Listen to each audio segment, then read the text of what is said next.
All right, welcome to our January 2026 Board of Education meeting. As we have returned to regular session, I would ask if you are able to please stand for a moment of silence.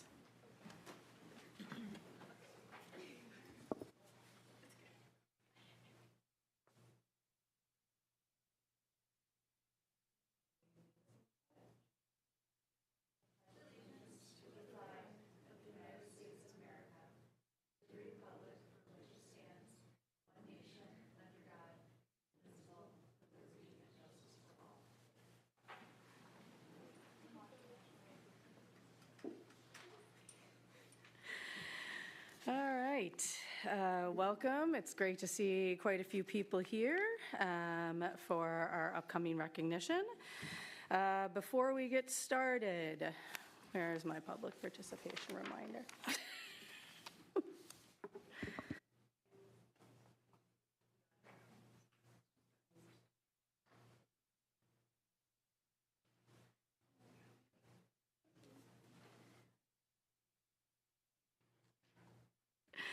Persons wishing to address the board must sign up prior to the start of public participation.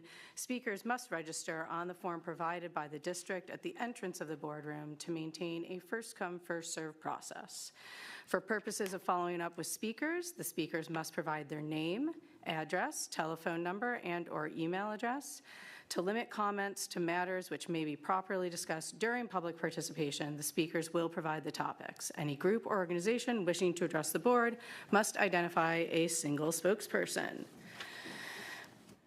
Item 1D, reading of the emergency evacuation procedure. In case of an emergency, would everyone please follow the exit signs to the outside of the building? Please stay completely clear of the building to provide space for any emergency vehicles. Item 2, approval of the agenda. Can I have a motion to approve the agenda? So moved. A second? Second. Dr. Parks? All in favor? Aye. Any abstentions? Any opposed? Motion carried. Dr. Terranova, I will turn it over to you for your superintendent's update. Thank you, Mrs. Kostecki. First, a huge shout out to Coach Souza and the sectional champion girls golf team. We're going to recognize you in just a couple minutes. I'm going to be brief, I promise, but we're really excited to have you here. I also want to talk tonight just a little bit about advocacy. And again, I'm not going to be long, I promise, but I want to give at least three points tied to advocacy and how important it is in this district, especially advocacy for the appropriate funding for all of our programming, which is a big part of what we do as a district, for especially specific to enough state aid for next year to supplement our tax revenue. So 3 quick examples of advocacy that the board has really led all of us in. First, many of us went to what's called a Wayne Finger Lakes Legislative Brunch last Friday, where representatives from the 25 school districts in Wayne Finger Lakes BOCES gathered with legislators from across the state to advocate and discuss appropriate funding for our schools. Out of that whole group of hundreds of people, there were 2 student speakers, one from Canandaigua and one being our own senior Kelton Everett, who spoke at the gathering about his educational experience and the need to have appropriate funding so others can also experience the great things that he did. He was extremely well-spoken, eloquent, had a ton of compliments afterwards, and we really thank Kelton for his wonderful speaking ability and just advocacy for our district. Second, thank you to the Board of Ed for the leadership with the advocacy for appropriate funding. After many meetings with our legislators, again from across the state, we have drafted an advocacy letter that we sent to the VCS staff on Monday. And let's see if I have it here. I want to read the most important part of this letter, at least in my opinion. And this is to the governor's office. We strongly advocate for the continuation of what's called save harmless or hold harmless provisions paired with a minimum 3% increase in foundation aid. In addition, we are advocating for targeted adjustments to the aid formula that better reflect the realities of modern special education services. The combination of a 3% save harmless increase in addition to adjustments to the foundation aid formula for special education are critical steps to maintaining appropriate funding for our schools. We're hopeful that Many of our staff members will send that letter to the governor's office, and it's also going to be shared with the community this Friday. And last but not least, a huge shout out again under the board's leadership to the community partner group that created 5 big picture ideas to support either increased revenue for our district for the long term or savings in expenses without compromising programming for students. Those 5 ideas include having a legacy and major gift fundraising focus, which would be unique to districts across the area, finding other revenue streams such as sales tax revenue from Ontario County Schools. A third one is increasing educational program partnerships with colleges, other school districts, and businesses. A fourth one is creating a potential community education program in our district. And the last is unique ideas for energy and facilities. The community partner concept was generated by the board, as I said, and we are looking forward to breaking down these ideas into actionable items through some significant subcommittee work with people tied to each of these ideas, really trying to operationalize them over the next few months. We'll hope to start that in February and give updates to the board and hopefully find some specific operationalized solutions by the summer. So those are just 3 examples of advocacy that I think we need to continue to do, and just appreciate the board's leadership in that. 2 other really quick updates. Shout out to our PTSA who are bringing the Harlem Wizards fundraiser basketball game to our district. It's the reason we're having the meeting tonight and not Thursday, because Thursday is the Harlem Wizards game starting at 6:30 p.m. I believe the doors open at 5:30. It's at the Victor Senior High Gym. You have to buy tickets ahead of time. There will be no tickets at the door. I think there's like 60 left. So it's going to be a big turnout, but it's a great fundraiser for our PTSA. And as I always say at this time, on Monday is Martin Luther King Jr. Day. Martin Luther King Day honors the slain civil rights leader who dedicated his life to achieving equality for people of all colors. What is unique about this holiday, it's not only a holiday designated to honor Dr. King, but it's a national day of service. It honors the life and work of Dr. King, but also encourages all Americans to volunteer to improve their communities. So we always take this time to celebrate the strides our country has made with racial equality and also reflect on progress we still need to make in the area. That's my superintendent's update. Thank you. Thank you, Dr. Terranova. I'd now like to invite up our athletic director. Good evening and Happy New Year, everybody. Thank you for having us. My name is Dewey Weimer. I serve to champion courage, respect, and resilience to empower others as a director of health education, physical education, and athletics. So we have one more fall 2025 team to celebrate this year. So I'd like to welcome Coach Sousa and the 2025 Section 5 champions. Please come up here, please. The team that's coming up finished the season 17-0. They were first place in the Monroe County Public School Athletic Conference with 6 All-Stars. Coach Sousa was announced as the Coach of the Year. Destiny was our Player of the Year. Not only did they succeed in competition, they were recognized as the Monroe County Team Sportsmanship Award. They were a scholar athlete team with a cumulative GPA of 96.42, and they're not done because they're going to be in the state championship in June of 2026. So, Coach Sousa, congratulations, girls.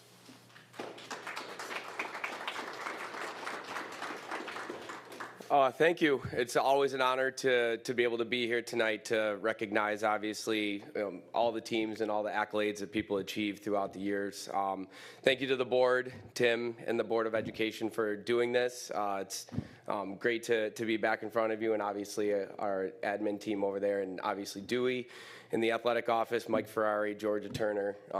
They take such good care of us. So lucky to be part of this district. So Dewey, thank you for listing off all of the things that these awesome ladies achieved this year. It made it so I didn't have to try to memorize all that stuff, so I appreciate it. But you could hear from all the accolades just what a season it was. First time that this program's ever gone undefeated. This actually was the 10th year of this program. It started in the fall of 2016, so this was the 10th season. So it was a pretty good way to start and finish the year, and I'm honored to have been a part of it since the beginning. And obviously we have roughly about half the team. Not everybody could make it tonight. tonight. But one thing about the girls here and the girls that are missing tonight is not only are they phenomenal golfers, they're phenomenal human beings as well. Many of them are involved in many other clubs and activities, other sports. And it's such an honor to be able to work with them every single day. So I'd like to have Destiny wave to you real quick if you didn't catch who she was. So Destiny, we're kind of here to celebrate a couple things. And Destiny was the 2025 individual sectional champion. And she was also the 2024 individual sectional champion. So she was able to go out her junior and senior year and collect something that she's really worked very hard for. And I think one of the things that stands out about Destiny, and she's been on the team since 7th grade, is just watching her turn over every rock, cross every T, dot every I to make sure that she was able to achieve the thing that she's wanted over her career. Not only that, she served as a captain on the team. She's an incredible leader. She's an incredible student. And she's going to be continuing her golf career at Lemoyne next year, playing Division I golf. So congratulations on a great career. One thing I do want to note is Destiny would admit that she did not have her best stuff. But sometimes you have to win with your next best stuff. And I think one moment that sticks out is she arrived to the 18th tee on that second day. She is not a scoreboard watcher, and Julie's here as well. We do have live scoring, but they pay no attention to it. And Destiny was fairly certain that she had kind of let it slip away. And I finally told her, I was like, hey, do you want to know? And she said, sure, coach. I said, you got a 2-stroke lead. And she's like, oh, thank God you told me that. So I said, let's just get down this par 5 and, in a few strokes. And she did just that. And it was pretty amazing to watch her finish. So congratulations, Destiny. And lastly, the team accolade. Again, another really cool thing about this program is they won the team title last year, and they were able to go out.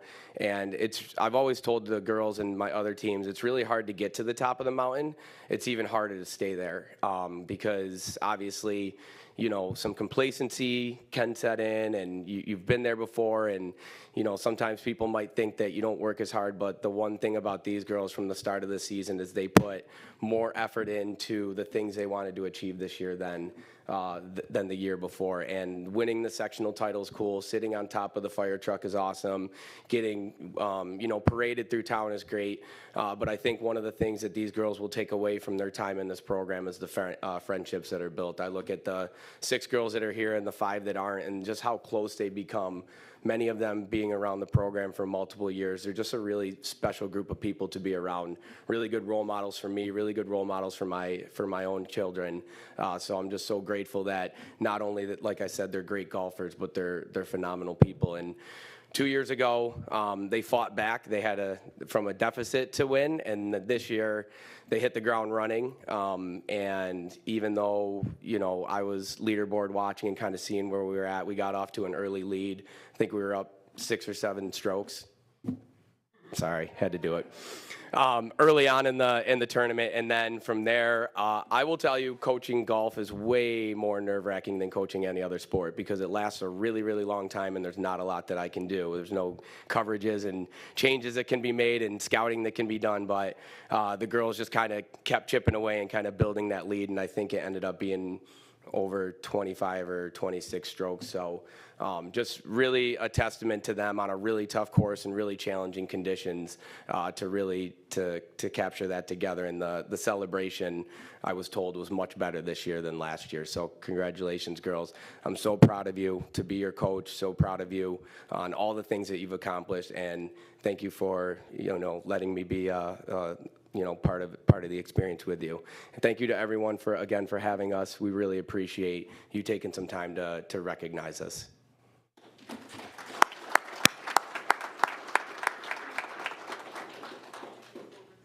While you're taking pictures, congratulations to the team and to the seniors for whatever is coming next. We're very proud of all of you.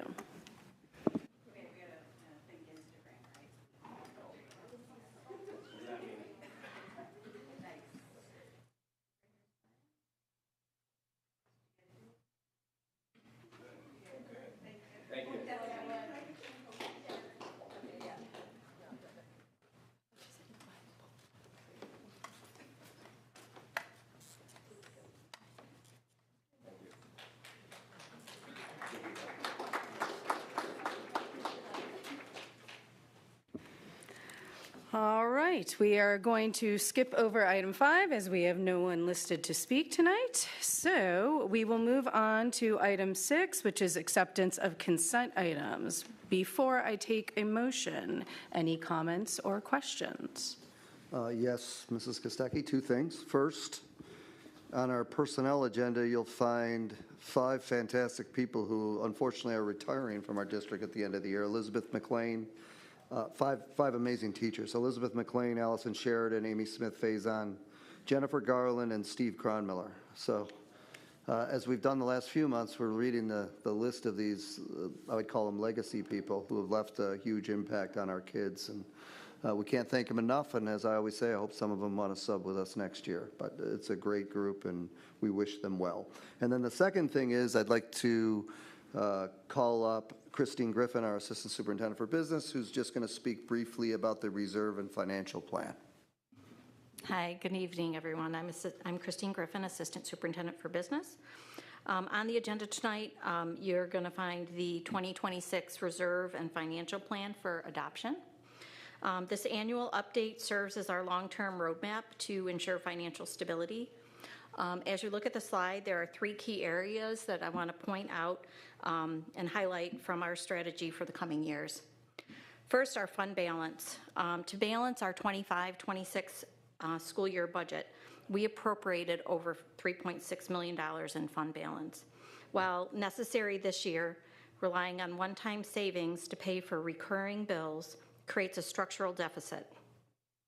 Our objective moving forward is to gradually reduce this reliance on fund balance so that we can close the gap between the growth of our expenses and the growth of our revenues. Second is our capital reserve. Because of our ability to fund our capital reserve in recent years through increased foundation aid, we were able to accrue funds in that capital reserve. That allowed us to allocate approximately $28.4 million of it to cover the local share of our $99 million capital project that you'll soon see us taking place on campus here soon. With a current balance of about $3.3 million, our focus now should shift towards rebuilding this reserve to prepare for the next cycle of any facility and equipment needs. Finally, I want to highlight that separate from our capital reserves and breaking it out, calling these our operating reserves and where we stand with those today. Our non-capital reserves or operating reserves are ones that can be used to help support our budget. They cover specific liabilities such as retirement or unemployment. Currently, these stand at roughly $6.8 million or 6.2% of our operating budget. It is critical to view this number in context. As the data at the bottom of the slide shows, the average operating reserves in Monroe County districts are 21.5%, and in the Wayne-Finger Lakes region, they are 19%. Victor Central School District is amongst the lowest in comparison, and that's because we operate in a lean variance, and we don't have the same cushion as our peers. This makes our specific reserves essential buffers against economic volatility rather than having a lot of extra cash. So annually reviewing our reserve plan is important to understand where we are and what we have for operating and also for future needs in our capital reserves. Reviewing this annually is important. It'll be a great strategy as we start to navigate the budgetary needs and the constraints that we face. We talked about our advocacy that we're doing to increase our revenue. Going forward, that's going to be important to support the growth in expenses, which are outpacing our growth in revenues. So at this time, I'd like to recommend that the board approve the 2026 reserve plan. Does anybody have any questions on that? Not a question, but this is a nice one-pager, but the packet, what we got in our packet was much more detailed, and I appreciated all that information. Yeah. So that will be up on our website, posted for everyone to see, financial transparency along with our audits. So anybody can take a look at it. It is a pretty long read. Yeah, but it was nice because it, it showed that, like, okay, you build up little by little, and then, yep, this is your capital, and it's, going to take it all out. Yes, And the then you got to charts- start building up little by little, so. Yep, So it was those great. charts show that. That's Yeah. it's a great visual aid to show that cliff Yeah, that. so I took place. suggest people take a look. Thank you. Any other questions? All right, before I take a motion, a quick thank you for the donations as well from the Victor Girls Lacrosse Booster Club to the district to be applied towards purchasing some new uniforms. The donation from Kathleen Wilson to our Victor Central School Music Department. From our Victor Flag Football Booster Club to be applied towards our new modified A team, and the Victor Football Booster Club to also be used for purchasing 19 gold replacement uniforms. Another question? And I just do think it's worth noting that the donation from Ms. Wilson is in name of someone else, and so that's just another show of Kathleen's generosity. Yes. Agreed. I don't want to mispronounce the last name. It's Leola Melios?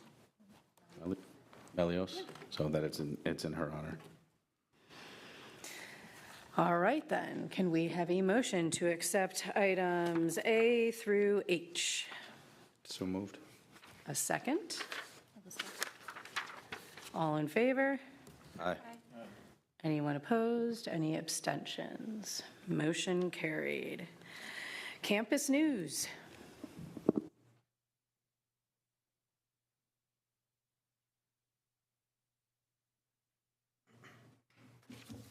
Good evening. Happy New Year. My name is Rob DeRose, the principal of the Victor Early Childhood School. This past month, we've engaged in a number of meaningful instructional, community building, and professional learning experiences as a building community. The week leading up to winter break, we held our UPK kindergarten and first grade sing-along assemblies. These events highlighted our students' growth and gave our families, our teachers, our students opportunities to celebrate the learning and fun that we've had together this fall.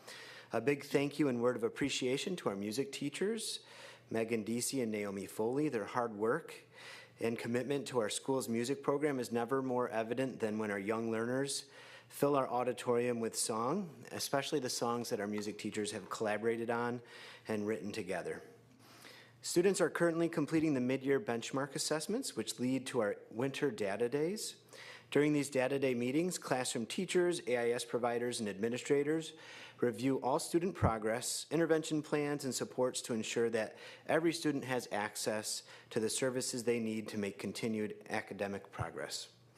In addition, we'll be holding our winter SEL data days focused on students' social, emotional, and behavioral needs.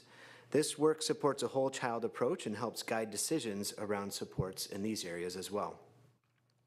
Later this month, we'll be kicking off a new community read event featuring the book The Light Within Me as we continue to reinforce our school-wide theme this year, Shine Bright. This assembly will also review our positive behavioral expectations and emphasize kindness as we prepare for our Random Acts of Kindness Week in February, when students, classrooms, and faculty and staff will create a school-wide kindness chain. From a professional learning standpoint, our faculty has been partnering with Carrie Goodell to learn more about building thinking classroom practices across all content areas, not just math. This research-based professional development focuses on engaging students in complex, accessible tasks that promote high levels of critical thinking and a collaborative, student-centered, and joyful learning environment. Lastly, we'd like to thank our PTSA for supporting our staff through the Jolly Trolley and organizing this week's Harlem Wizards game, as Dr. Terranova mentioned earlier during his superintendent's update. We appreciate their continued commitment to our school community. Thank you.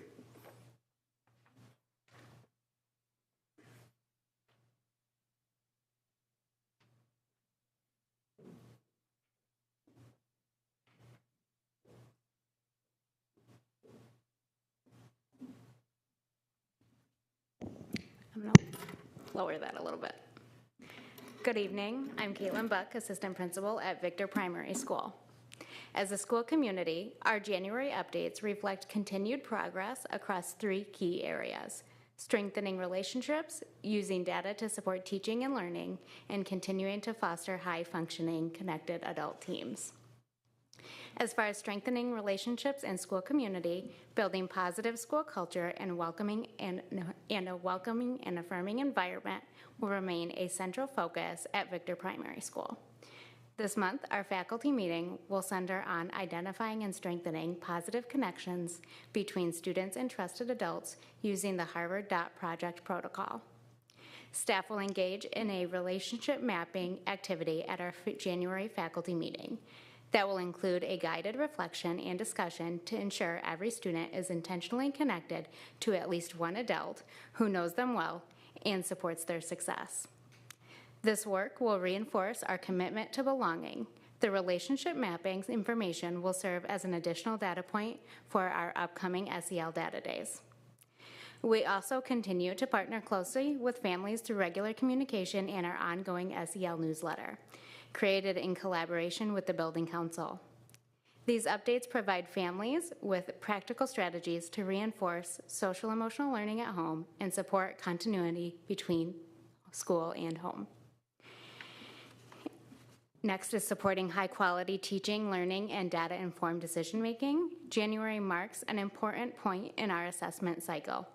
Universal screening for both academics and social-emotional learning is currently underway, providing teachers with updated information about student progress and needs. These data points will allow teams to celebrate growth, identify trends, and adjust instruction and supports in a timely way. In addition, staff began preparing for upcoming computer-based testing. This includes supporting students in building familiarity with the testing tools, finding authentic practice opportunities within our curricular resources, and ensuring that routines and systems are in place to support a smooth testing experience. Lastly, strengthening adult collaboration and team effectiveness. Alongside instructional and assessment work, we will continue to invest in strong adult teams. On January 20th, all faculty will continue our learning related to psychological safety. We will begin together as a full group and then break into grade level and department teams to address individualized team needs. Using a circle protocol, teams will engage in structured discussion and problem solving, with a focus on inviting diverse perspectives and strengthening collaboration. Staff will also consider strategies for professionally speaking up and engaging in difficult but necessary conversations. These structures support respectful communication, shared responsibility, and continuous improvement across teams. Together, these January efforts strengthen relationships, deepen data-informed instructional practices, ensure readiness for upcoming assessments, and continue fostering a positive professional environment with high expectations for our collaborative work. All of this supports our shared goal of improving teaching and learning outcomes for every student at Victor Primary School. Thank you.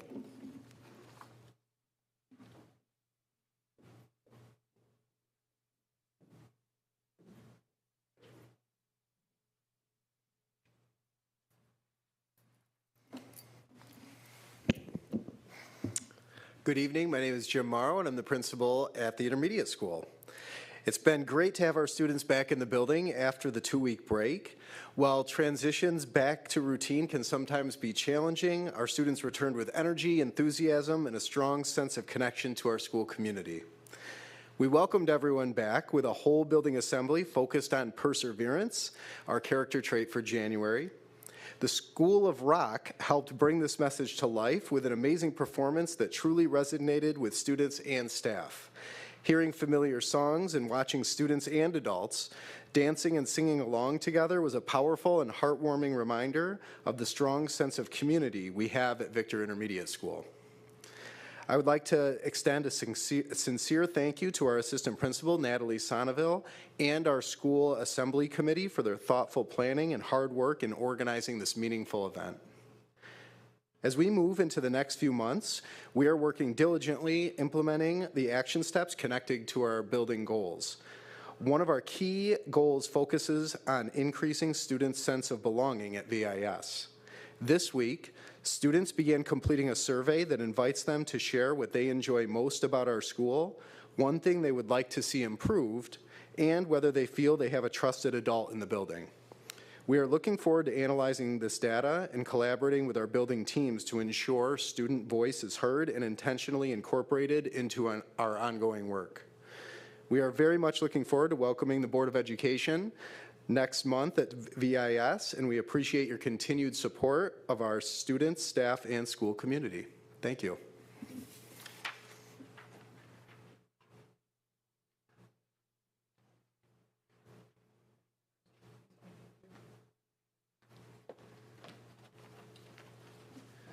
Good evening, everyone. Brian Gee, the principal at the junior high school.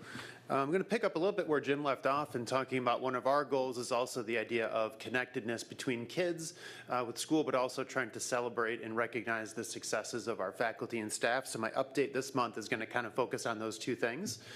So we recently just had a survey done through Panorama that gives us responses back on students feeling connected to the school. And so a main focus for us this year was our teachers making commitments to one another and what they're going to try to do differently to raise the level of connectedness in our building. We called that our I will statements, and we each made those and made those public. I think I may have mentioned that before.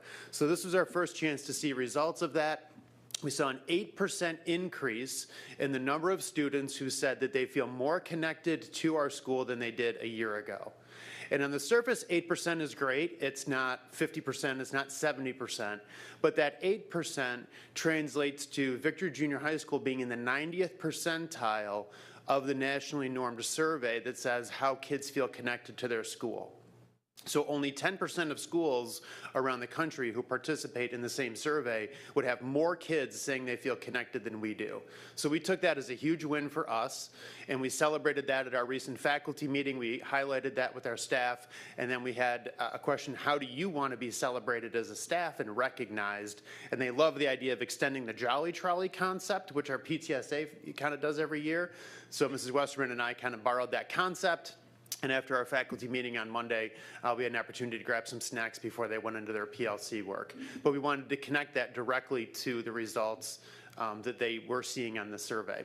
We'll do 2 more of these this year, and we're hoping to see that sort of steady increase, which keeps more of our kids feeling more connected. And the last update, again, connected to that, is with our new staff. We have a new teacher group, meets once a month, and this year we went back to something we had done for a long time, which is be a student for the day. And so all of our new staff to the building had an opportunity to grab a schedule. I provided them with one. They were either an 8th grader or a 7th grader, different from the grade level they're in. And I want to highlight just a few things. That group has already done that, and they reported back at our faculty meeting, shared their insights back with the rest of our staff, and I'll hit just a couple highlights. They had quite a few things they recognized. One, they were very much struck by the difference in maturity level of our 7th graders to our 8th graders. That was kind of fun. They highlighted over and over again the joy they found in our encore classes, things like tech ed, music, performing groups, those kinds of places. They talked quite a bit about how they forgot how exhausting it is to be a kid in school, and then how hard it is to stay locked in for an entire day. They recognize that we expect the kids locked in for 58 minutes, but how hard is that to be a student doing that in 9 different settings throughout the course of a day? They also said that they really wanted to figure out ways to incorporate more movement and otherwise changing the pacing of their classes to help with that sort of being locked in and that exhaustion, and that they really want to continue to find more ways for students to be able to collaborate. And then the last thing they mentioned is being relatively new teachers to the building and some new to the profession. They were really interested in seeing how teachers were able to stay focused on student-centered learning, but also providing a good structure that was necessary for the class to kind of function well. So big wins for us in terms of connectedness with our new staff and our students, and we're looking forward to continuing that as we go into the 2nd semester. Thank you. Thank you. As he's walking up, I think I can speak on behalf of the board of a very heartfelt welcome back to Mr. Siesta. We are all very happy to see you. Thank you. Thank you very much. Good evening. My name is Brian Siesta, and I'm the principal at Victor Senior High School. We have a few updates to share about the building this month. The first update is that we want to congratulate the 114 students who were inducted last week into the National Honor Society. Many people associate the National Honor Society as an academic honor, Academics is one of 4 components for consideration to get into the National Honor Society, along with service, character, and leadership. So we also want to thank our 2 National Honor Society advisors, science teachers Elise Wiest and Tara Harradine, as well as the selection committee for their time and dedication. So congratulations to those new inductees and to their families. A preview for something next month, we have our 3rd annual Black Scholars Recognition Night on Thursday, February 5th at 7 p.m. We've got 27 Victor Senior High School students who are going to be recognized as Black Scholars through the Urban League of Rochester this year. For over 4 decades, the Urban League of Rochester Black Scholars Program has provided academic recognition, college readiness assistance, and scholarship opportunities to students who achieve and maintain a B average or better, which is 83% or higher, through high school. And the Urban League of Rochester aims to increase the number of African American students from the greater Rochester area who graduate from high school with excellent grades and prepare the honorees for higher education and careers after graduating from high school. So that's going to be a great event that we're going to host next month. And our last update this month is another thank you to social workers Kaya Bowerman and Rochelle Phillips. Kaya and Rochelle have been working on ways where we can help students, support students who might be in financial need when it comes to participating in school events such as the senior trip, purchasing a yearbook, attending a prom or a ball, and paying for caps and gowns for graduation. And we've been able to work collaboratively to support a number of students who might not otherwise be able to experience these important traditions and events that make up a memorable high school experience. So thank you, Rochelle and Kaya, for your help and your willingness to help find solutions to help our students and participate in community events. And just a personal thanks for while I was out to assistant principals Kate Pyle, Keith Pedzik, Matt Halloran, and our interim assistant principal, Michelle Kramer, for doing a phenomenal job in leading the building through some difficult situations, but with grace and integrity, and to everyone who reached out expressing their support, many of the people who are here tonight. So I appreciate it very much, and I'm very happy to be back. Thank you. Thank you. Next up, our special education update with Karen, Amanda, and Shannon.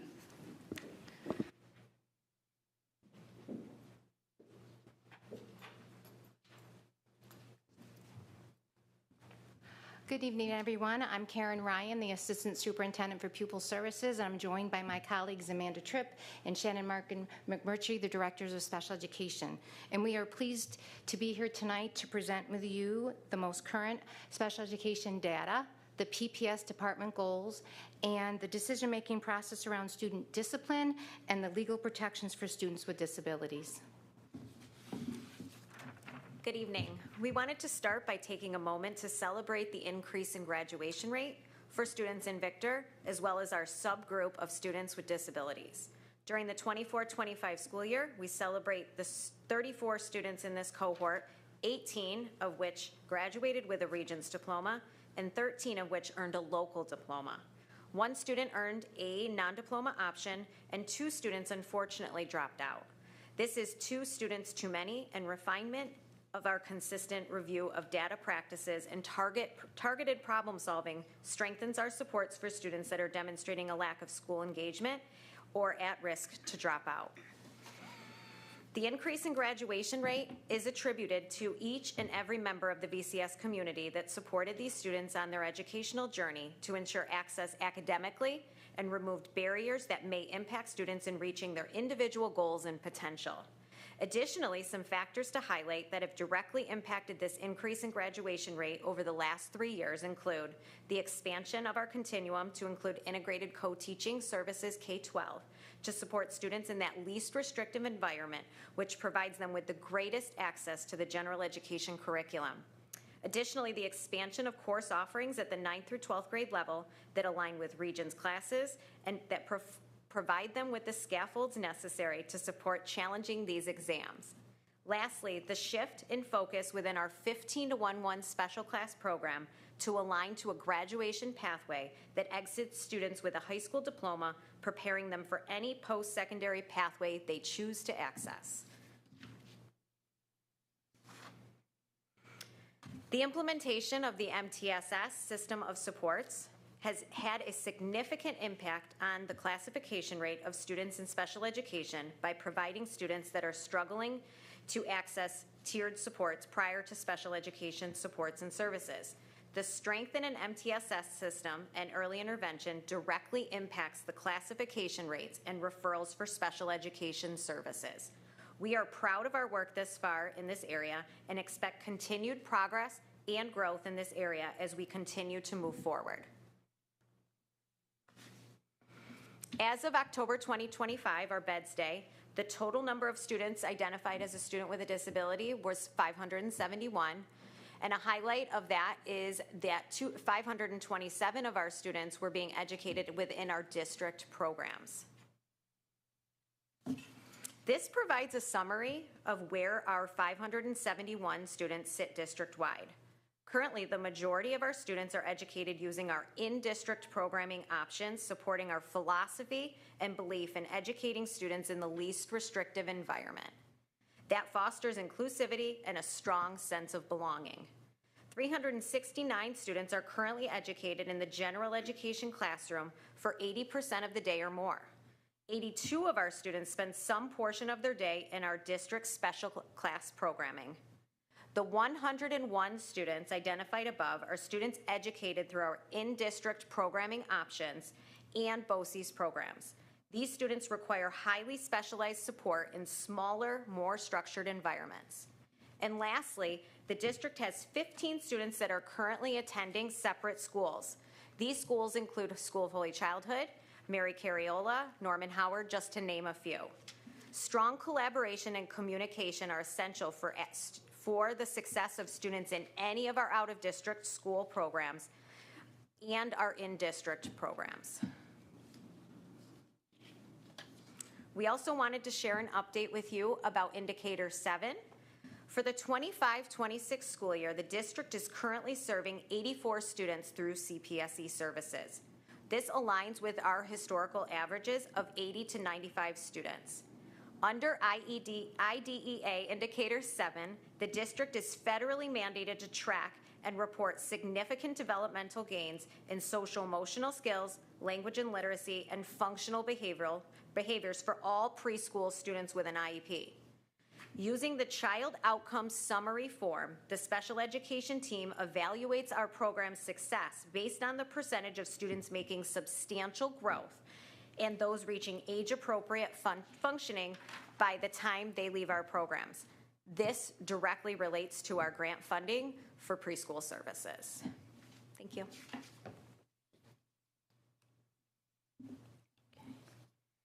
Our department goals this year continue to align with the 3 pillars of the strategic plan. And I'm going to share some highlights on the work the department is doing across these 3 areas.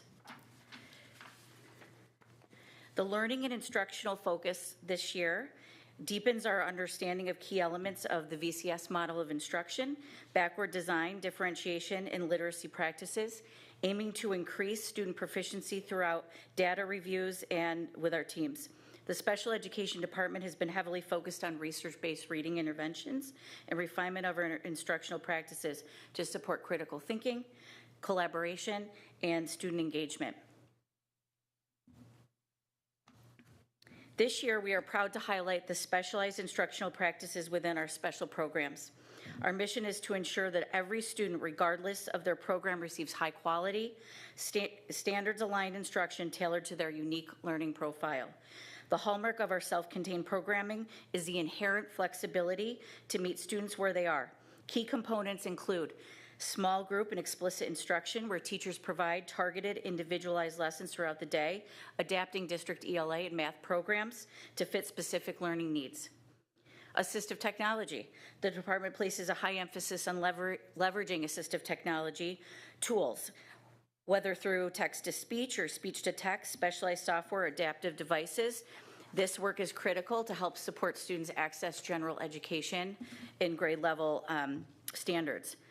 And then lastly, adaptive rigor. By modifying the delivery rather than the expectation, we ensure students are challenged and supported simultaneously. In our K-6 ICT, our 812 and 1211 classrooms, teachers are fully embedded within their respective grade level professional learning communities. This integration ensures tight alignment with core instruction and maintains a high level of rigor for our students academically.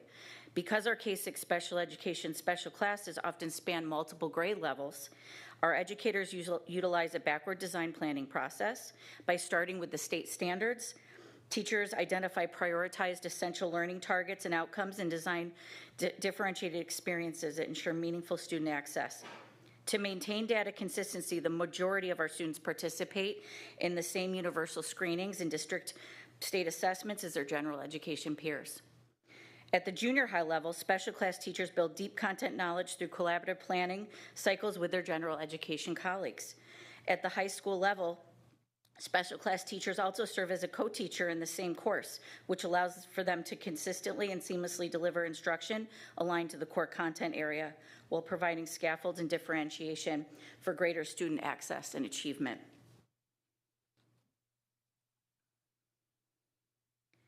A significant area of focus this school year is to collaboratively develop and implement consistent data-informed guidelines for determining student entrance and exit criteria for related services across the district K-12. The K-12 related service providers have met as a large group to look at how to outline current practices. They've reviewed other district resources and documents and looked at other practices and compared and contrast other district practices with our internal VCS practices to learn more around what to examine, including exit and exit criteria, which includes assessments and rubrics. Related service providers later met at a building level, and they provided feedback within a guidance document template, and each group used social emotional learning benchmarks to help align the to ensure alignment in the area of school counseling. More recently, a small focus group has met, and we're contributing to factors such as criteria, looking at childhood development and consistency in processes between buildings in alignment with the MTSS referral practices and procedures. So we're excited that this will be taking off next year in the 26-27 school year.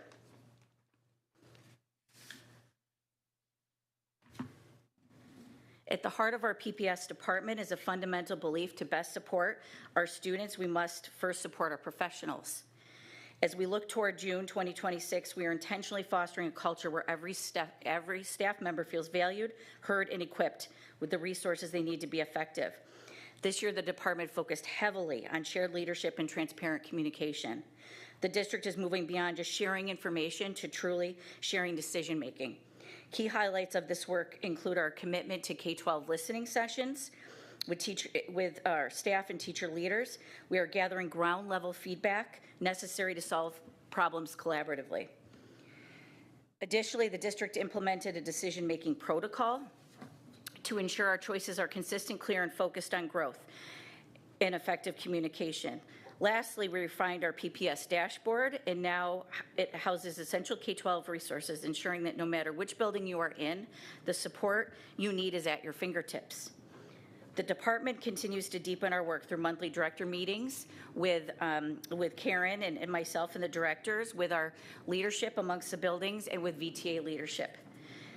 We also engage in special education team sessions within buildings and a strong partnership with building leadership to bridge the gap between district and building levels. And of course, a healthy culture naturally extends to our families. We are proud of our evolving partnership with our Voice parent group and the launch of our quarterly parent newsletter, ensuring that our core belief, supporting every student in the least restrictive environment, is a vision shared by both staff and families. By anchoring our decisions in these core beliefs and providing the professional learning to back them up, we're ensuring that our team isn't just working hard, they are working together. The PPS department is dedicated to providing students with disabilities inclusive opportunities in various settings to support a strong sense of belonging and connection. For example, members of the department developed an integration process to assist students transitioning from special class programs to general education experiences through a step-by-step plan that communicates timelines, resources, and levels of support. This process involves collecting data across various settings and conducting progress monitoring to ensure the successful integration of our students participating in meaningful opportunities alongside their general education peers. Sense of belonging is a shared goal, as you heard tonight, across the buildings and departments, anchored in identifying best practices across the tiers for both academic and social emotional learning. As a PPS department, social workers, counselors, and psychologists are collaborating with building teams to embed social emotional learning lessons within the core curriculum, leveraging best practices to support school attendance, and problem solve with teaching teams to provide differentiation and social emotional support for students in the classroom. Additionally, through the MTSS process, they're working to develop goals and align interventions with those goals and adjust as necessary for all of our students. A continued focus on refining data collection practices to inform interventions and ensure the validity of behavior intervention plans for our most at-risk students is occurring. The Panorama Survey is administered in the fall, winter, and spring of the school year, providing our teams with insights into the areas of strengths for K-12 students in social emotional learning and sense of belonging, as well as cultural awareness for grades 6 through 12 students. This year, we have seen an increase in the fall data survey for sense of belonging among grades 6 through 12, with strong performance over the last 2 years at VPS, where 68% of our students feel a sense of connectedness to the school. This is a direct result of the work of the leadership teams, the teachers, related service providers. Daily, teams continue to refine practices that foster a warm and welcoming environment alongside a student-centered classroom. Building leadership and MTSS teams have focused on reviewing Tier 1 attendance and behavioral data. Collaboration across our school and transportation teams occurs regularly to support transfer of learned skills and expectations on our buses. Current data is showing district attendance is trending at 95%, with no significant discrepancies noted for absenteeism between buildings. Our students with disabilities have an attendance rate of 94%. High-risk students are calculated by adding the number of incidents across classroom, out-of-school suspensions, and in-school suspensions. Total district data shows a decrease in high-risk students from 3.77% in the 24-25 school year to 1.6% in 25-26. This decrease is also noted in our students with disabilities data.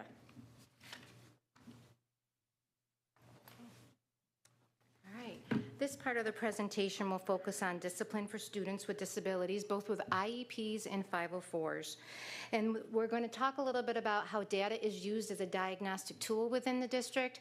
We're going to look at the decision-making process that's used at the building level when incidences do occur. And then we're going to talk a little bit about the legal protections for students with disabilities and 504s have under IDEA.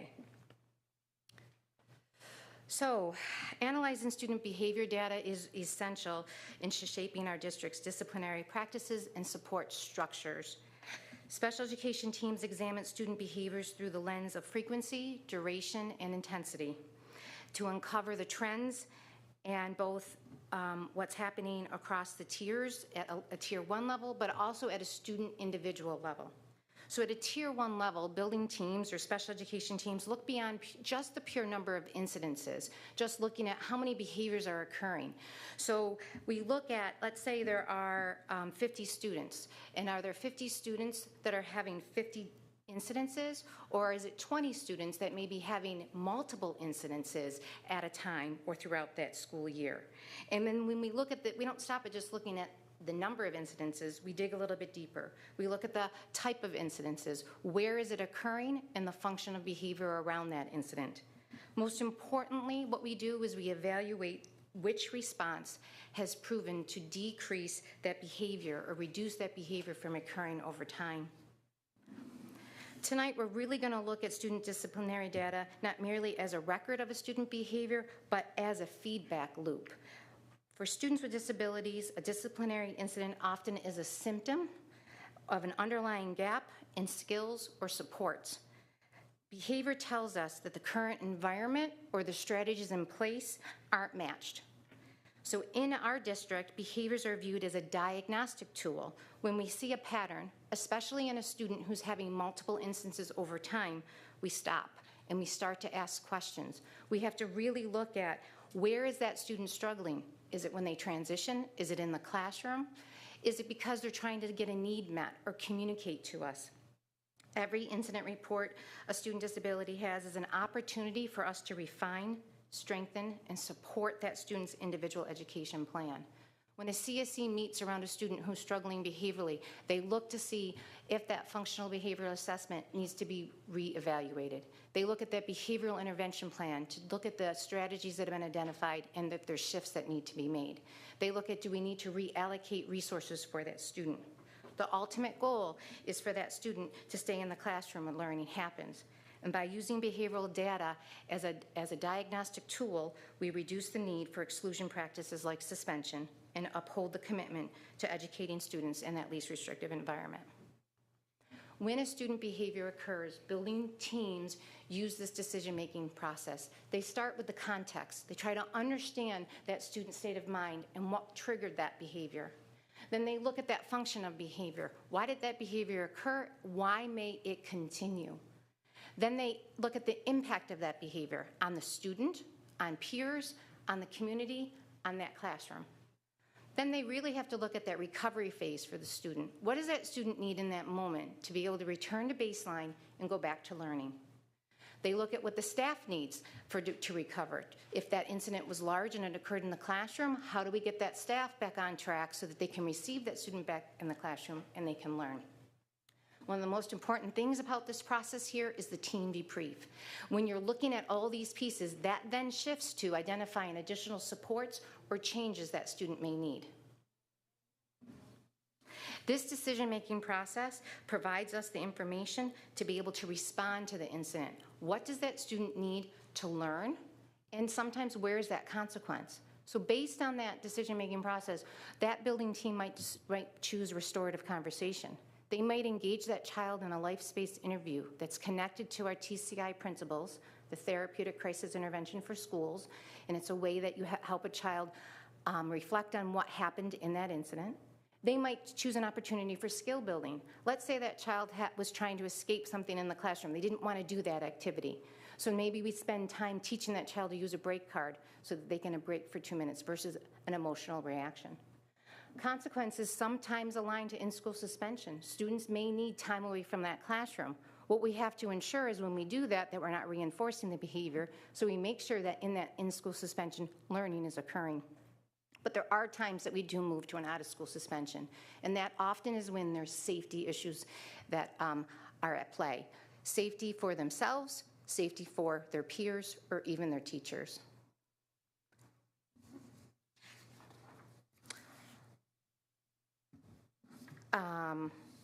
There are legal protections for students with IEPs and 504s under IEDA.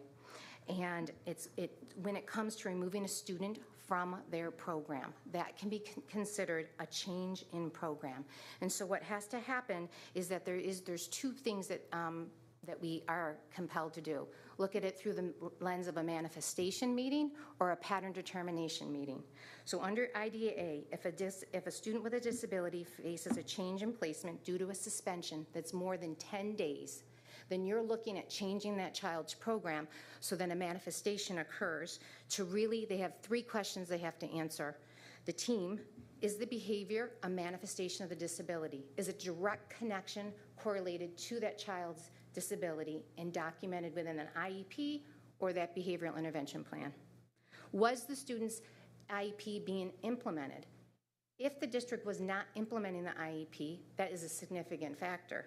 The second thing is, was the team in process of making any changes to that IEP? Did we know we were coming to CSE and we were going to recommend or change program?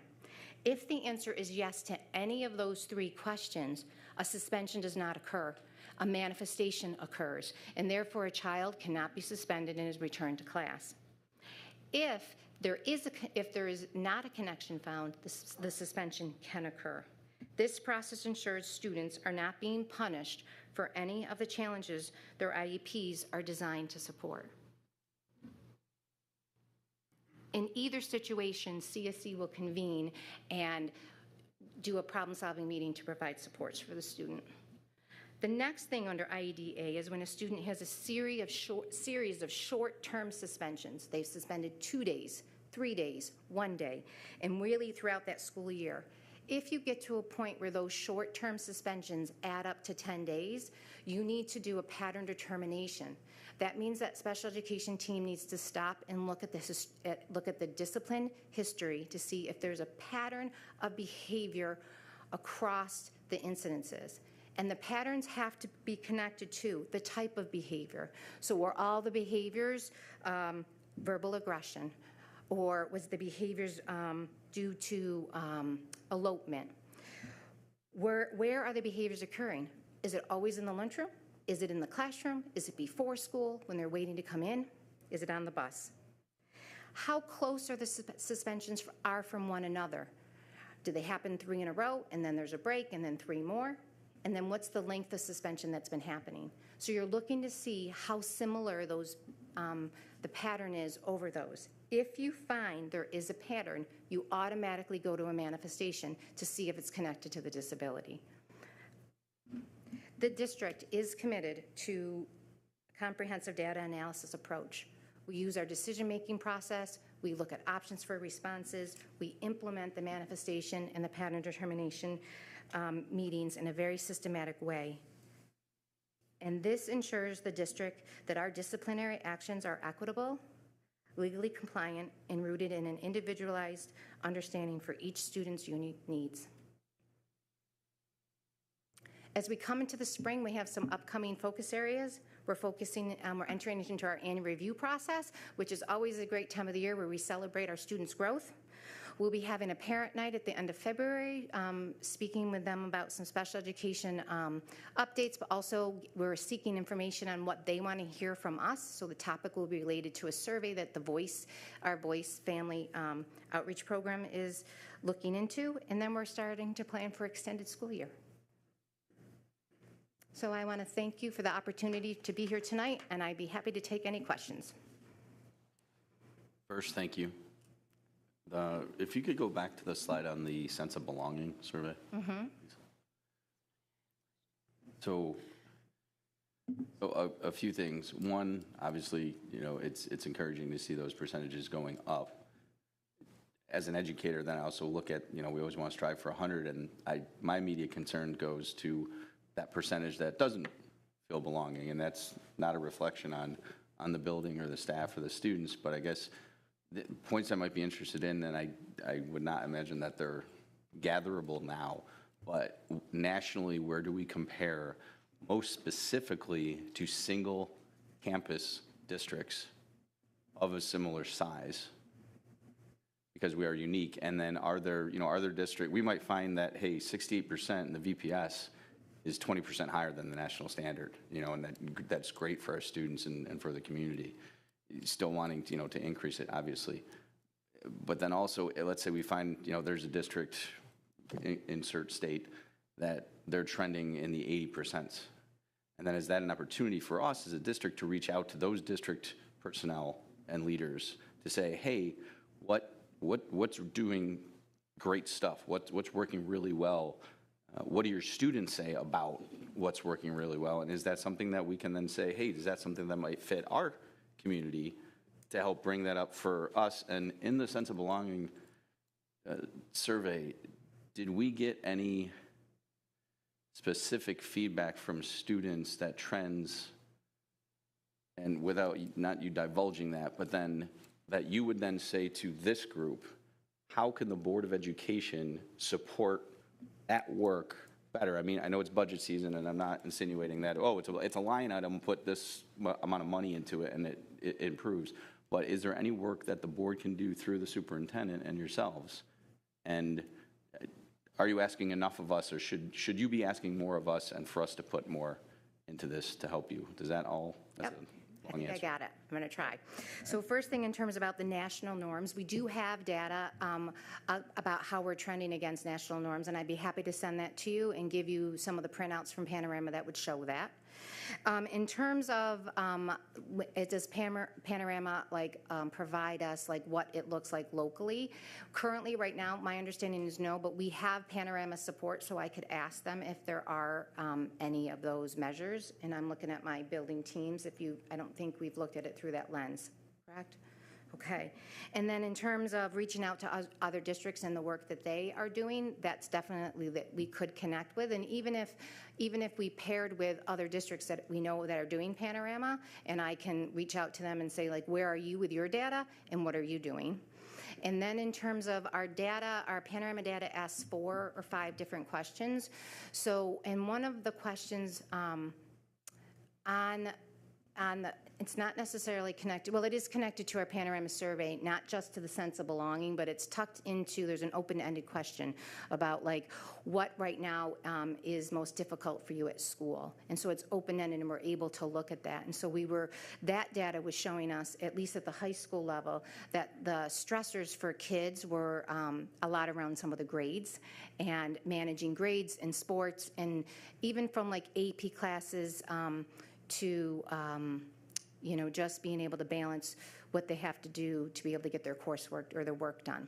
So we did have a bunch of seniors come in. Our return this week, we had, was it this week or Friday? Friday, we had seniors who graduated most recently come in and share some ideas with us. And one of the things they did talk about was like a peer coach or a peer mentor that might help them get feedback or manage their time. And they talked a lot about agendas, and that actually fits right into where we saw an area of need. So that is something that we're going to explore from the feedback of our graduates that returned. In terms of the work of the board, I think one of the things that you've done over the last few years is we've increased staffing. That is huge because our social workers and psychologists and counselors really are rooted in this work, is also very strong partnerships with our teachers. And it is tied to really implementing that model of instruction, because when we do a sense of belonging, it's everything that's happening in that classroom and how are kids seeing themselves in that classroom, but how are they engaged in learning? Because if you're engaged and you feel like you have a voice and you're being able to participate, your sense of belonging in school is stronger. So at this point, we just continue to ask for your support as we build our programs and reach out as we build professional development. Thank you, because you guys are doing awesome work, and thank you to the teachers and the nurses and the coaches and everyone every day. One last question would be, and I don't know if it exists within the district in an office someplace or if it's been done, is in the different buildings, do we have any survey data showing student involvement, whether it's robotics, whether it's chorus, whether it's outside of an academic class?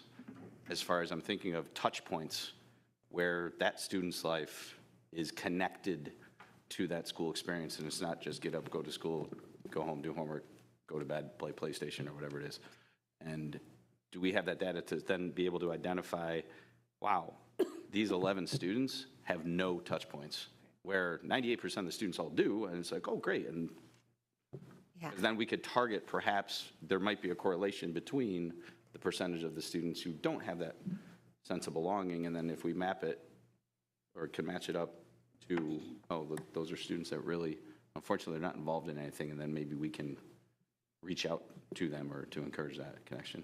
Yes, we definitely have pieces of that data, but we don't have all of that. So we are working on looking at the data that was part of our equity audit in terms of that. So we're updating where we are currently right now with participation for students and even students within our subgroup.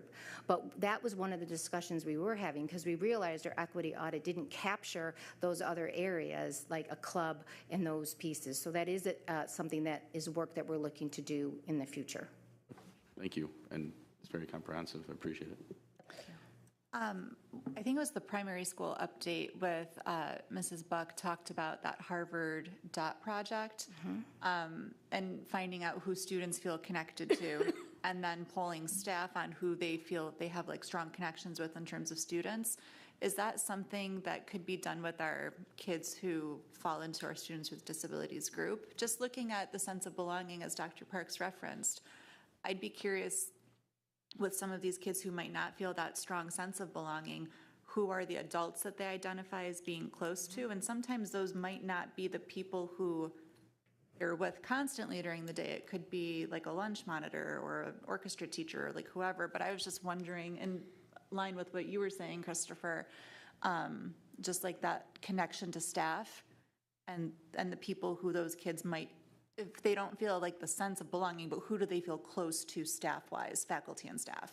Right, and so when you think about it, like, every building has a culture goal really tied to that sense of belonging, and like even Mr. Gee shared that his building is looking at that sense of connectedness. We're gathering some information at the high school around that. The primary is looking to do that project. At ECS, they do a lot around like that identity, and they read those books, and so we are engaged in that piece at every level. It may look different at different buildings based on how that building is approaching that, but it will definitely be reflected in our goals at the end of the year that are tied to this at every building level. Thank you. Okay. All right. Thank you, everybody. That's good. All right, item 7C, a new course proposal. We have Carrie Goodell and Chris Wiest. Very excited about this course.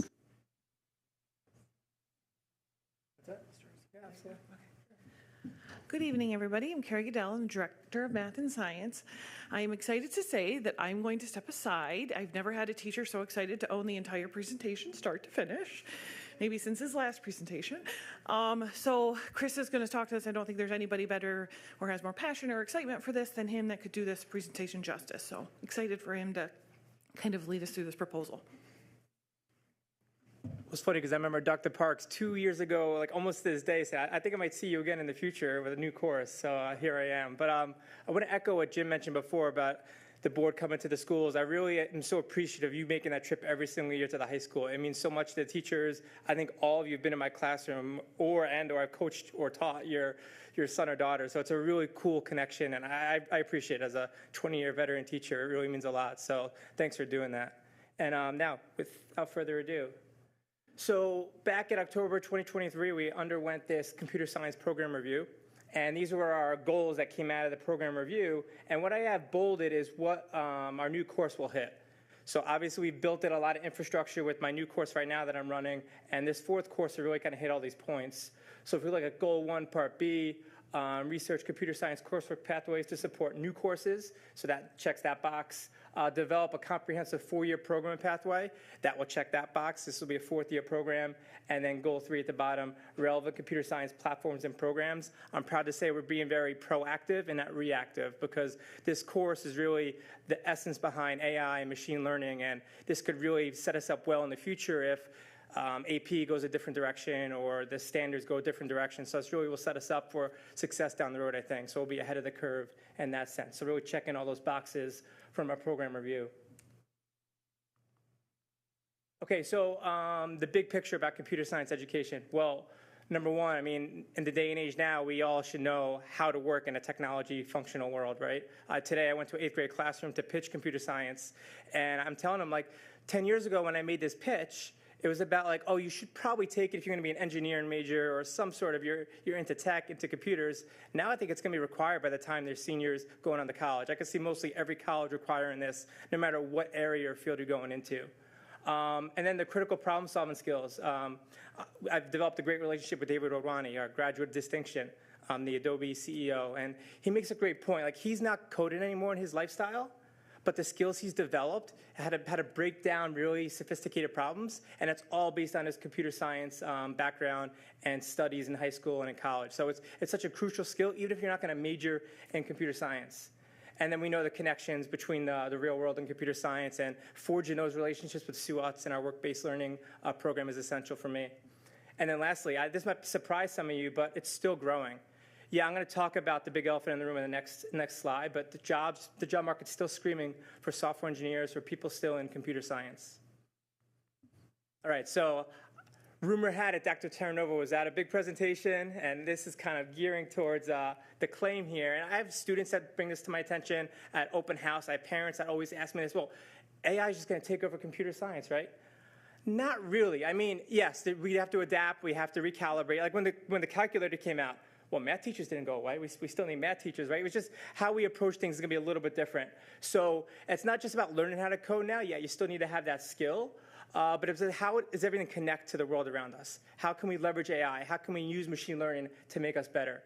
I think it's going to create more job opportunities, right? We still need software developers to make AI, to make machine learning, to make code. We still have network engineers, but now we're going to increase other job opportunities. Now we have AI specialists, data scientists, or automation architects. So there's just more opportunities are being created because of AI.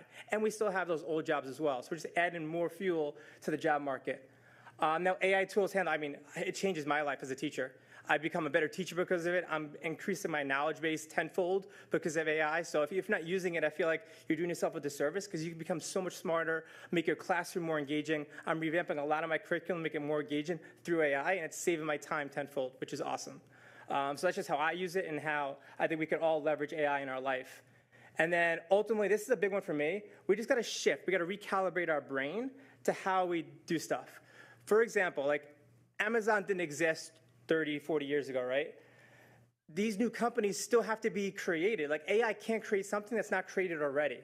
So yeah, AI does a lot for us, but stuff still has to be created organically. So we still need software engineers, we still need computer scientists to create those companies, but can we use AI to create these companies faster? So just how can we leverage AI? If you want to know more, I love AI. I mean, it really is a cool budding area to talk about, but it's something we all kind of have to sink our teeth into and really leverage it. Okay, so here's where we're at. So right now, I have students all across the board. I have students in 9th, 10th, 11th, and 12th grade taking Comp Sci 1 and 2. And then I have students who took that course last year. They're taking AP Computer Science. And then I currently have students taking Data Structures and Algorithms. That was the course I introduced 2 years ago that we were running for, this is the second year now, which has been a super great success. And speaking about the breakfast last week, I had some alum come back and reminisce about DSA and about how so many things they learned to really impact their college first semester. So it was really cool to hear that feedback, how the stuff I taught really helped them greatly and kind of made a smooth transition to that first semester. So that was a pretty cool feedback from the alumni. Now, the new course rationale, there's still gap in needs. We want to make a 4-year program here. Equitable, that's huge for me. And I'm going to speak to that in a moment. How can we make it equitable for all students, not just the high-achieving students? And then this is going to create a different entry point, which is unique and exciting and different for computer science. And then secondly, my alumni feedback. I live with my alumni. They're my PLC. I'm actually a department of 2 now. Kyle Ingalls is also teaching computer science. He's been a great addition to the program, so we're growing. It's cool, but now I have his feedback and then alumni as well. So we're growing and building, and it's really exciting. Okay, so here's the exciting piece about Introduction to Python. So right now, all students will have to take Computer Science 1 and 2. It's just a foundational course. It sets the scene. It's still going to be taught in Java right now. And then it's cool. Then they can take AP Computer Science or Introduction to Python or both at the same time. And it's never dawned upon me. This option actually never even I considered until a student came to me, one of my soccer players. He's like, I'm hearing there might be like a Python course. Could I take Python? And I'm thinking, like, he didn't want to take, he was no interest in AP. He loved coding, he loved gaming, he knows how Python is so connected. And I'm like, yeah, that's a really cool idea. So that's where, like, I got my wheels spinning. Like, it didn't have to just be after the traditional pathway, right? You could take it and not need AP Computer Science. That's a really cool perspective. So kudos to my students. It's the connections we build to even think about that idea. So it's just that equity piece, right? You don't have to be that AP student to take this course. It's going to be accessible for all. I have students next year that would love to do both data structures and algorithms and Python if we go forward with this course. So to think that they want to actually have 2 courses with computer science was mind-blowing. I think actually Carrie's son mentioned that last year. He's like, Mr. Weiss, people can actually like take both. I'm like, I never even thought about that. So kudos to alumni feedback there. So really exciting that the paths we have, the options we have here, it's cool. It really is exciting for our students. Now, this is also super important. On the left are the 4 most up-and-coming majors in the technology field in colleges right now. So if you look at these 4 fields, look at the primary language needed for those 4 up-and-coming fields. Python checks all those boxes. That's why this course is essential for me. These are the fields that our students should be going into, should be leveraging, because they're dying for American students with this knowledge to go into it. So that's really one of the main essence of my why for this course. It's just everywhere. It's embedded in AI, it's embedded in machine learning, and it's really putting our students in a great position going to college. Because if you go to college, I was just talking to an alumni, she skipped out of the Intro to Python course and went right into the second semester course because of her AP experience. And I taught in DSA some Python last year, knowing that might be the case, but you either take Python or Java in college. That's the first course you take. So now we're going to set them up with both opportunities. They take Java right now, they'll have, hopefully, they'll have Python, and we'll set them up for success no matter which direction, which college they go to. It's really cool. It's just really up and coming and proactive, like I've been mentioning before. Okay, so description about the course. This is my why. The why will be at the end. But as you would think with an introduction course, we got to start with the basics first. Just show them how Python works, how it differs from Java. It's going to better create a college in post-secondary computer science studies. But this is the most exciting part. I'm always trying to make my course where you can feel computer science. Because it's so theoretical. You talk to the computer, you produce output, but where is it meaningful? And I stumbled upon a couple cool things. The TA84 calculator is actually a Python version of it. So I'm going to start with that to show students how you can actually code your calculator in Python. So it's very tangible. It's hands-on. You're controlling your calculator with it. And then this is a wild story. I had a student that said, hey, Mr. Weiss, I'm really interested in Roblox. Can we do Roblox in Coding Club? I'm like, that's a great idea. But we learned that EdLaw 2D, Roblox wouldn't want to sign the agreement. Totally get it. There's issues with that. So then I was working with the technology office, and kudos to Angelo Fronte with coming up with the idea. Well, we're Microsoft School. We have access to Minecraft for education. I'm like, well, what's that? I'm dating myself. I never played Minecraft. My class, by the way, is like nuts with Minecraft. I couldn't believe how many kids have played Minecraft. So there's actually a whole big education course. Carrie didn't know about this slide. I always like to surprise her with stuff. And this whole philosophy of game-based learning. And they actually made a Minecraft version that's based off of Python, where you can code directly into Minecraft and make everything in Minecraft through Python, which is super exciting. I'm obsessed with it right now. My wife yells at me because I'm up late at night learning this stuff, watching webinars, because it's so cool. It's so riveting. It's really just connecting students' passions with what they also love in school, which is coding. So making it tangible and game-based learning is where it's at. It's really going to be cool. And then a third ambitious goal, which I really have to spend time over the summer, is learning how to use Python to make your own AI, which would be really cool for students to see how AI works. How can we leverage it? How can we make an AI agent work with AI? So there's so many options here. It's just my mind is like spinning every night. I'm like, oh, try this, try this, try that. It's just how I live. It's my lifestyle. But yeah, so that's my why. How can I make it more engaging for students? How can it be a better school experience than I had? When I was in school, it was just you sat there I had 40-minute periods, but you sat there 40 minutes, went to the next teacher, they spoke to you for 40 minutes. It wasn't engaging. This is why I'm a teacher. I want to make it fun for kids. I want them to be excited to come to class. And I think this class is really I think it's going to explode, especially with the Minecraft piece that could dangle over their head a little bit. And then the last bit is just what it would look in a course guide for prospective students. So it would be for 10th, 11th, and 12th graders. Like I said, they would have to take Computer Science 1 and 2. It would be a full-year course. The expenses is just creating the course. I got to create the whole course for a year. New teacher training, this is all based on our resource analysis at the bottom here. Depending on how enrollment works, I don't know yet how the number is going to look for next year. I might need to train another math teacher, hopefully bring a third teacher on board. I have potential candidates that are interested in doing it. So that would be part of that new teacher training. And then we completed step 1 back in December. I recently pitched this to Curriculum Council also in December. And then here we are at step 3 with the Board of Ed presentation. So with that being said, I know I get excited, I talk fast. Oops, clicking too many buttons. Aaron, help me out. I don't know what I just did. It was just a question slide. Yeah, just a question slide. Nothing else. Just a question slide. I clicked too fast. Thanks, Aaron. I guess this question's in a couple of statements. First off, you just reassured me on the sense of belonging survey because I'm convinced that everybody sitting in your class definitely has a sense of belonging just based on your enthusiasm for the course. I think it's fantastic. I think you're spot on as far as the growth rate and just where the world is going and equipping our students. I also, just in general, with Mr. Mardleski sitting there, Mr. Reese is an example of why the teachers in Victor are so great. I mean, you're a living example. I just want to thank you for that in your presentation. It's just like, it's fantastic. And I would just say I'll probably see you again in 2 years. I don't know what else I got. I mean, I'm Oh, you'll come up with something. No, I mean, I agree with Dr. Parks. Your enthusiasm is what definitely sells me on this course, but also just knowing my day job is in business analytics, and just sent my team back for more increased training on SQL and Python programming. So if we can get more high school students really looking at this and working at this, it's going to be such a benefit for them, not just in computer science, in several majors that they now can have. So I'm really excited to see you expanding the program, and I hope you are back in front of us in 2 years. I'm glad to see your department doubled, so that's great. Department of 2 is awesome.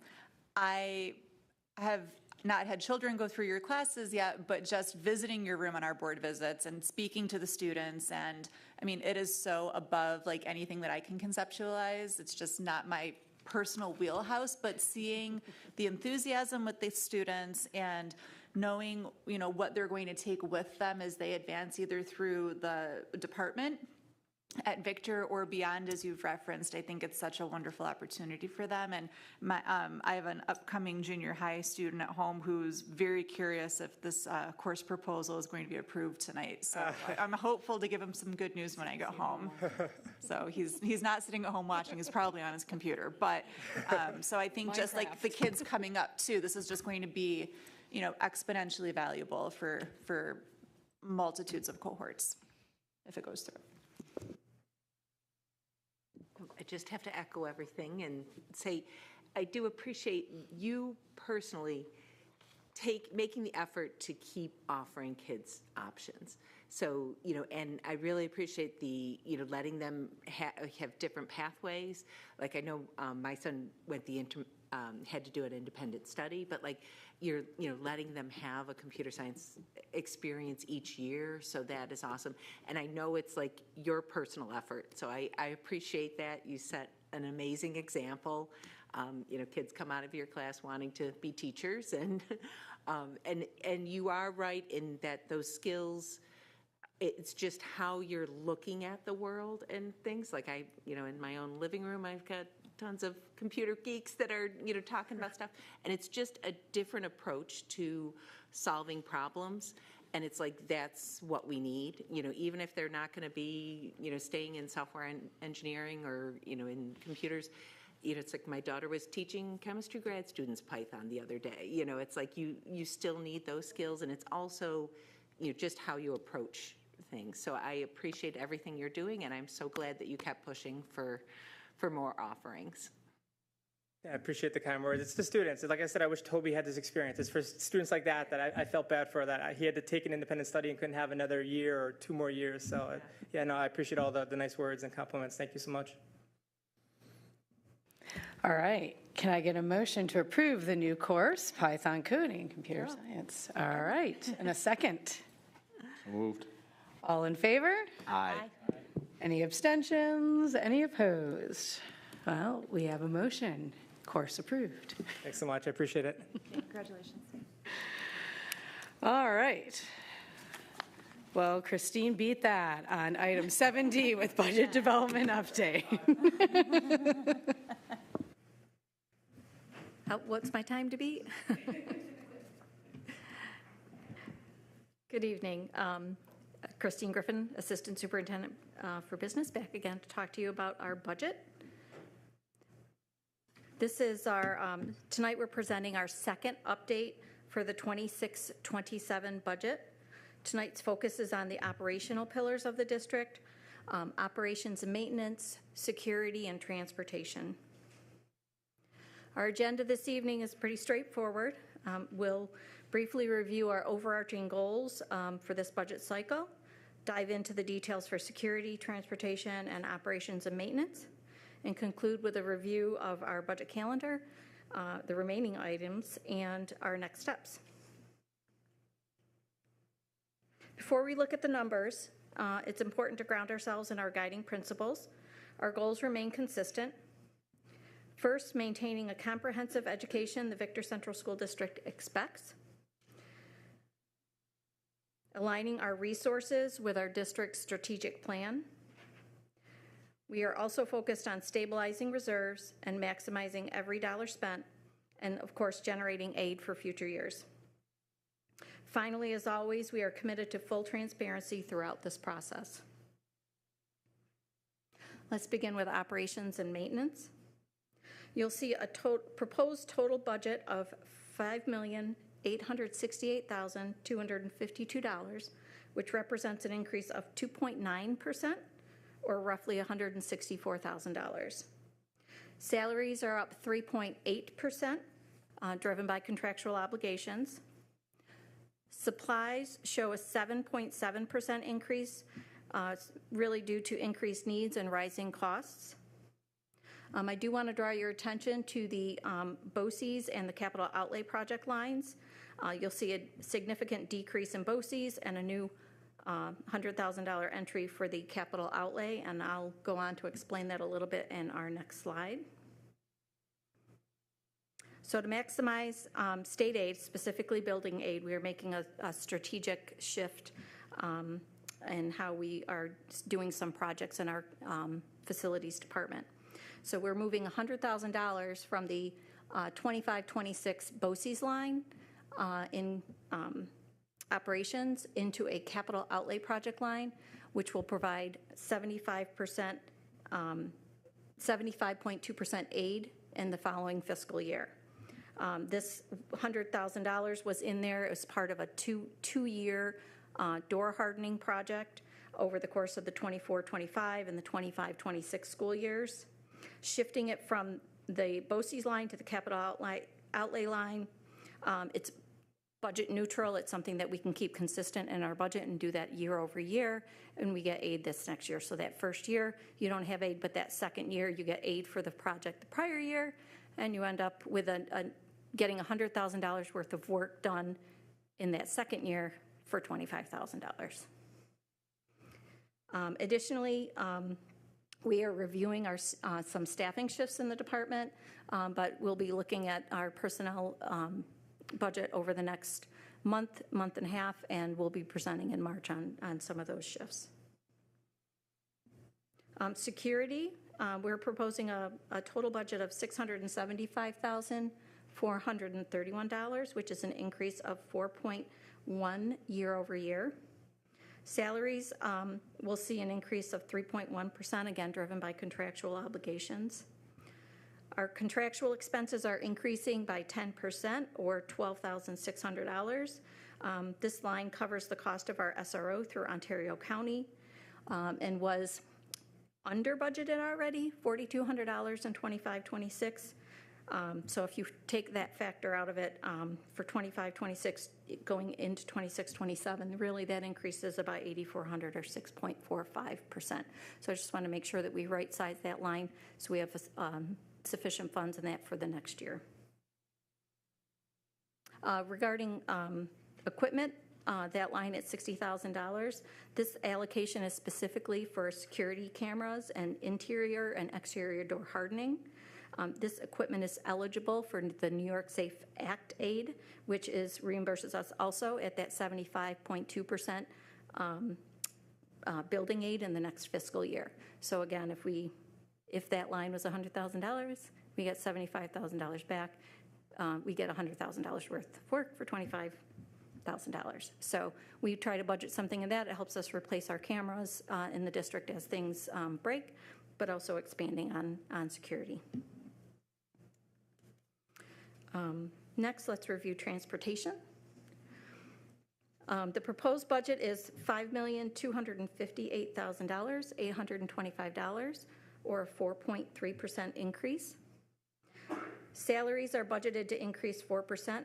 However, as we continue to work on our personnel budget, we may see further refinement on that line. You'll notice a 14.4% increase in the contractual line, and our contract busing is also up 5.8%, and I'll talk a little bit more about that on our next slide. The other remaining items, upon review, we left those flat. There's two main drivers for the transportation increases, the driver shortage. is driving the fact that we must continue to use outside providers to assist with transporting our students due to the ongoing shortage of district drivers.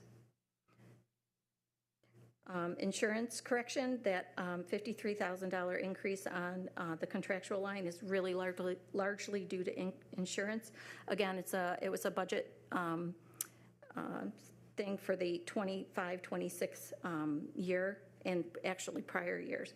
So we're catching up a bit in 26-27 as prior years general liability insurance for our vehicles and buses over the last couple of years have exceeded the amount for that line. So we're just kind of correcting that line so that we can cover that going forward. And there's also a minor increase in the professional development for the transportation staff, administrative office team for $3,500. Separate from the operating budget and the general fund for our transportation department, you'll also see on the proposition this spring, we're proposing for the annual bus fleet replacement. Consistent replacement is vital for safety. This year, we're proposing the purchase of 5 77-passenger diesel buses, 2 30-passenger diesel buses, and 1 60-passenger diesel wheelchair bus. This total fleet upgrade is about $1.56 million and ensures that our bus fleet remains safe and within warranty windows. Next steps, the Assistant Superintendent for Personnel will continue meeting with building and departments regarding staffing needs. Simultaneously, I'm meeting with department and building leadership regarding non-personnel items. These requests will be calculated and presented to the district cabinet for prioritization before we incorporate them into future budget presentations. The executive budget proposal from the governor will be released next week, giving us a glimpse into the state aid portion of our revenue. And then we're going to continue to meet twice a month, leading up to the final budget recommendation for the to be adopted at the April 16th board meeting. So looking ahead at our calendar, January 29th, we'll review the budget, building budgets. February 12th, we'll cover instruction and pupil services. February 26th, we'll discuss revenue and the tax cap calculation. In March, we shift our focus to personnel. And we'll be presenting on March 11th the personnel budget. And on March 26th, we'll provide any updates from the previous presentations and budget lines and any further refinements. So our goal is to have the final budget adopted at the April 16th meeting, followed by the budget vote on May 19th. I'm happy to answer any questions anyone may have. On the security slide, I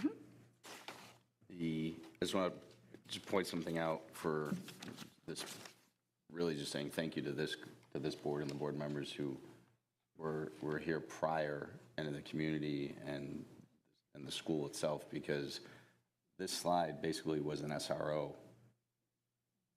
not that long ago, and the ability, and I know it was with an override, but the ability we were moving through where the gaps were in this district, security was a huge one. And I would venture to say if you pulled, I would pull the staff and the students that it feels a lot more safe with the stuff that we're able to do. So it's nice to see this has grown over the years, because it was anemic at best about 4 or 5 years ago.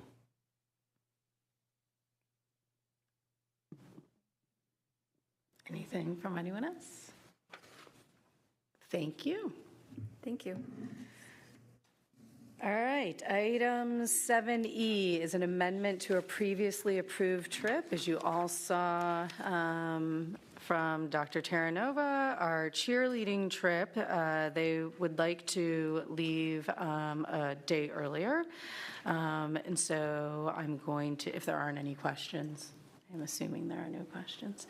Motion to approve an amendment to the cheerleading field trip to Orlando, Florida, previously approved on October 16th. Said amendment is to reflect a revised travel window of January 28th through February 2nd. It was originally approved for January 29th through February 2nd. Can I get a motion? Motion by Tim. A second? Elizabeth, all in favor? Aye. Any abstentions? Any opposed? Motion carried. Good luck to our cheerleaders. Item 8A, Monroe County School Boards Association updates. I attended our monthly legislative committee meeting on January 7th. Just a few items from that meeting. From NYSED, on December 17th, the Board of Regents did advance their budget and legislative priorities for the year. Some items in their budget that they are highlighting is an increased weight given to funding for ELL, a new weight added to the formula for students experiencing homelessness, and overall, they have requested a change to foundation aid formula, including a $996 million increase. Today, Governor Hochul gave her State of the State. The proposed state budget should follow later this month, as Christine just said. Some highlights from her today were transforming math and literacy outcomes, investing in high-impact tutoring, and a focus on implementing statewide teen mental health first aid training to allow kids to really support their peers. An upcoming reminder is the legislative breakfast on February 7th. New this year, one student board member from each district will be able to attend. So we'll obviously talk to Aiden and Bella about that. Already they have yeses from Helming, Bailey, Manctiglo, and there was one other person, Bronson, and both regions, Regent Halem, Regent Norwood. So as usual, that should be a pretty packed day. And I think that was all from our legislative meeting. Any other Monroe County School Board? We did not have district operations yet. I don't know, I was just looking on the calendar. I don't know if they have one scheduled for January. It looks like it's the 21st, because I just got an updated meeting. 21st is district operations. Okay, item 8B, any standing committee updates?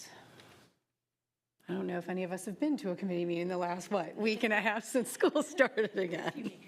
But we're looking forward to them. Item 9 is upcoming events. We have our budget workshop on January 29th at 5:30 in the boardroom. We are going to do, after the budget workshop, as we talked about tonight, just a review of our board goals for the year and where we're at on those. We have a Board of Education visit to the primary school on January 30th, and then a visit to the intermediate school on February 4th. As I just mentioned, the legislative breakfast on February 7th, and then our next regular board meeting on February 12th, and a budget workshop as well at the end of the month on February 26th. Oh, the other quick update, Albany Day. The legislative committee did decide that's going to look a little bit different this year. There was some conflicts with dates. And so instead of what they've normally done, inviting about 20 people from across the districts, it's probably going to be 5 or 6 people attending this year. They're going to just try a new format and see how that goes. But I will keep everyone updated as I hear more on that at our next legislative committee meeting. That was a lot. Anything else before I take? Okay, then no. I don't know. It was mentioned earlier, but I just kind of want to put a shout out for the luncheon that we had with the recent graduates. Like, I just want to plug, I hope this is a nice new Victor tradition. It was wonderful to hear what some of the kids said. They were very insightful. Some of it was like music to your ears, the connections they had with teachers and, wonderful things. But then they also had some really cool feedback and interesting suggestions. So I just want to put the shout out that I hope this, becomes a nice little tradition. It was great. Agreed. And they served them to the pretzel melts, which are great. I think that's what drew all those students in. All right, if nothing else, I will take a motion to adjourn. Elizabeth. A second? So moved. All in favor? Aye. Any opposed, any abstentions? Motion carried. Thank you, everyone, and we will see you in 2 weeks for our workshop.